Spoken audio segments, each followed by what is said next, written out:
Mi nombre es Walter Benítez. Argumento. En el año 1932, el Servicio Público de Estados Unidos realizó un estudio sobre la sífilis en la población afroamericana. Fueron 400 hombres infectados y otros 200 no, quienes fueron puestos a control. El objetivo era comparar la salud y la longevidad de esta población sifílica. A estas personas se les dieron beneficios. Sin embargo, no hubo un tratamiento para su enfermedad ni la gravedad de esta. Incluso se les ocultó la realidad de la enfermedad. Por lo tanto, nuestra pregunta ética sería: ¿debieron los médicos informar sobre la realidad del caso? Sin embargo, la investigación fue hasta 1972, donde un periodista dio a conocer la verdad del caso. Momento descriptivo. Fueron varios los hechos importantes. En 1932 comenzó el estudio. En el 36 y en el 46 hubieron comprobaciones importantes. En 1947 problemas con la penicilina. En 1972 se da a conocer la realidad del caso Tunsky y en 1997 el presidente pide disculpas. En agentes involucrados hubieron varias personas que destacan. Entre ellas tenemos al Dr. Oliver, quien es el que recluta a las personas afroamericanas, el director del hospital, el Dr. Eugene, la enfermera estadounidense Rivers y entre otros. Sin embargo, los que más destacan en estos son los más afectados, los 400 hombres sifílicos y los otros 200 no sifílicos. Mi nombre es Camila Carpio y pasaré a hablar sobre dos temas, empezando por la dignidad. Según Ferrer, la dignidad humana significa el valor interno e insustituible que le corresponde al hombre en razón de su ser, no por ciertos rendimientos que prestara ni por otros fines distintos de él mismo. Esto quiere decir que la dignidad es algo inherente al hombre por el mismo hecho de ser. En el experimento Tuskegee no se ha respetado la dignidad de los afroamericanos, ya que se los utilizó como un medio para poder conseguir un fin, que vendría a ser el análisis de la sífilis. La imagen que se puso en el PPT se relaciona con el tema debido a que ahí se puede ver cómo es que los médicos están utilizando a los afroamericanos como un medio, examinándolos cuando en realidad solamente se analiza el proceso de la sífilis. Por el lado de la ética, según Luño, la ética es el estudio filosófico de la conducta humana que pretende ayudar a distinguir entre lo que para la vida humana es en verdad bueno y lo que lo es aparentemente. Las acciones de los médicos involucrados en el caso fueron antiéticas debido a que se basaron más en el bien de la ciencia y no en el bien de la persona, ni siquiera para beneficiar su felicidad o el bienestar. Las acciones de estos médicos se basaron siendo cientificistas, lo que quiere decir, por el bien de la ciencia, las acciones se justifican, y las acciones antiéticas que más se justificaron en este caso fueron las de mentir y la de dejar morir a los pacientes afroamericanos, ya que se les había prometido controles médicos cuando en realidad solamente se los estaba examinando para poder analizar la sífilis.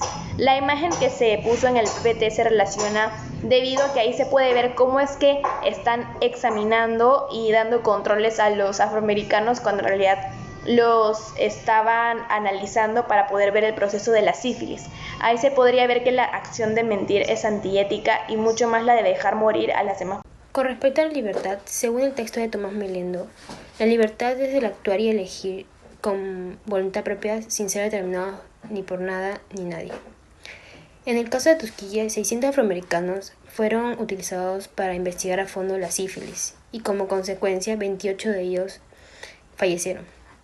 Los afectados no tuvieron la oportunidad de elegir si querían o no ser parte de la investigación, debido a que los médicos ocultaron la verdad prometiendo controles de salud, cuando en realidad no era así. En conclusión, ante los aspectos antropológicos y éticos, el experimento de Tuskegee no fue un hecho ético. Con respecto a la dignidad, vemos cómo el Servicio Público de Salud niega ese punto inherente a las personas de razas negras, viéndolos como objetos de observación. Dicho esto, fueron utilizados y se aprovecharon como un medio. Con respecto a la ética, vemos cómo los actos médicos aparentaban hacer un bien material. Sin embargo, sus intenciones eran otras, ya que su fin solo era beneficio de la ciencia, más no el bienestar de las personas afectadas.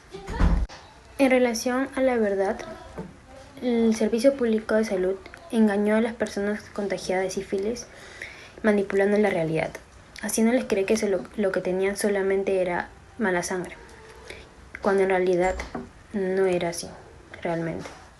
Con relación a la conciencia moral, los médicos omitieron esa cualidad, que los llevó a actuar de manera incorrecta. haciendo caso omiso al daño que le hacían a las personas de razas negras.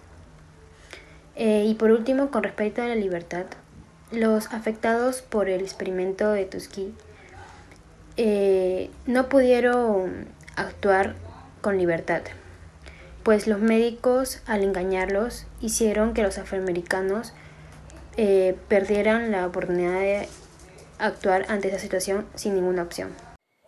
En cuanto a derechos, tenemos la cita de Dickens que dice que todos nacemos libres e iguales en dignidad y en derechos.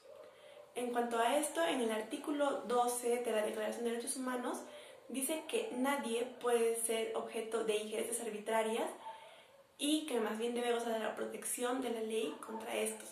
En el caso de Tuskegee se vio injerencias en la decisión de las personas de raza negra entre si pertenecer al estudio o no, porque no se les informó debidamente sobre su condición. No se les dijo que tenían sífilis y si no se les dijo que tenían mala sangre.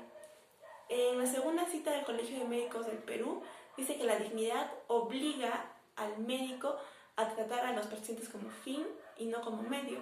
Sin embargo, en el caso de Tuskegee se vio lo contrario, ya que los vieron como medio para estudiar la sífilis. Y esto hizo que olvidaran totalmente su integridad como personas y más bien que tampoco gozaban del derecho de la verdad.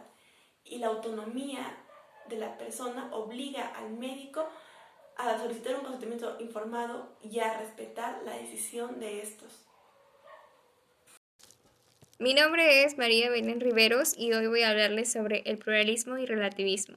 Estos dos temas se basan a través de las acciones de las personas y es así como surgen. Centrándome en el pluralismo, la ética debe ser objetiva y no subjetiva, como dije por los comentarios y actos de la sociedad. Sin embargo, esas decisiones que se toman no deben de ser a la ligera o por conveniencia. Por otro lado, el relativismo es como una falacia para poder abusar de la libertad y creer que se tiene derecho a juzgar sobre la realidad. Esto se ve reflejado en el experimento Tuskegee, ya que este es subjetivo, ocultando la realidad. En la primera imagen podemos ver una prueba, la cual fue falsa para poder engañar los médicos a los afroamericanos, haciendo experimentos como se observa en la segunda imagen, diciendo que fue en nombre de la ciencia. Todo lo explicado se basa en el texto de Ayón, que es Bioética, Pluralismo y Relativismo. Ahora les hablaré sobre los temas diálogo y respeto. Basándonos en el diálogo, a este se le interpreta como dar su propia opinión o convicción al tema de que se trate. Relacionando con el caso Tuskegee, desde el reclutamiento del personal del experimento, se habían limitado a decirles a los afroamericanos que tenían mala sangre, sin haber un diálogo o argumento de lo que se expresaban, sin decirles que estaban infectados de sífilis. En la primera imagen se puede observar los folletos que ofrecían los afroamericanos sobre el experimento y lo que supuestamente ofrecían, lo cual obviamente no era cierto.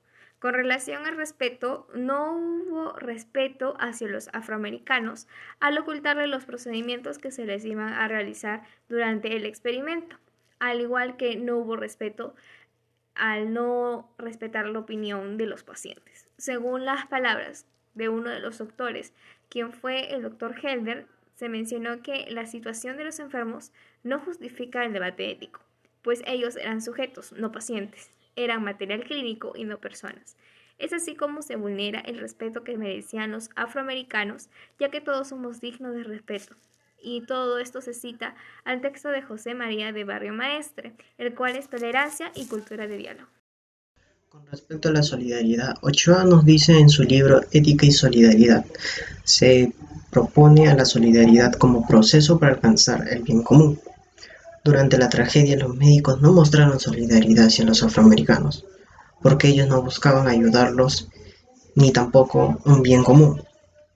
Por otro lado, no se respetó la dignidad de los pacientes, ya que dichos pacientes se les veía como sujetos de prueba y no como personas. Finalmente, los médicos tampoco fueron justos al tomar sus decisiones o revelar cuál era realmente la naturaleza o el objetivo del proyecto, que era convertirse en un experimento. En conclusión final, basándonos en derechos y deberes, los médicos debieron informar a los pacientes sobre su estado actual con la enfermedad de la sífilis. Además, se debió solicitar el consentimiento y el respeto de las decisiones de los pacientes si querían continuar con el tratamiento, ya que este tratamiento se había vuelto un experimento relativista. Tampoco existió un diálogo previo entre los pacientes y los médicos sobre el tratamiento brindado. No se les permitió acceder a esa información. Finalmente, los médicos no fueron solidarios con los pacientes al verlos como sujetos de prueba.